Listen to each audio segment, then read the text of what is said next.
থেকে টাইমিং ছিল এই দুর্গাপুরে ঢোকার। দুর্গাপুর পূর্বার এই রুটের সেকেন্ড স্টপেজ, এটা আসছে পশ্চিম বর্ধমানের মধ্যে। বাট ট্রেন এখানে ঢুকলো 10:06 আর এখানে ট্রেনের স্টপেজ টাইম আছে মাত্র 2 মিনিট। এটা ইস্টার্ন রেলওয়ের আসানসোল ডিভিশনের মধ্যে আসে।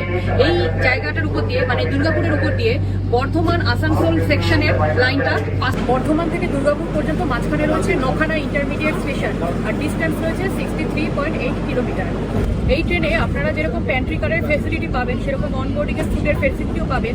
আর সেই সাথে যারা আমার মতো ই ক্যাটারিং ফেসিলিটিকে পছন্দ করেন তারা কিন্তু ই ক্যাটারিংও পাবেন। হাওড়া থেকে প্রয়াগরাজ পর্যন্ত এই ই ক্যাটারিংয়ে মোট 10খানা স্টেশনের ফেসিলিটি পাবেন, যার মধ্যে হাওড়া রয়েছে, বর্ধমান রয়েছে, ইভেন এই দুর্গাপুরেও কিন্তু আপনারা ই ক্যাটারিং পাচ্ছেন। যে 10টা স্টেশনে আপনারা ই ক্যাটারিং ফেসিলিটিগুলো পাবেন তার লিস্টটা আমি এই স্ক্রিনের নিচে দিয়ে দিচ্ছি।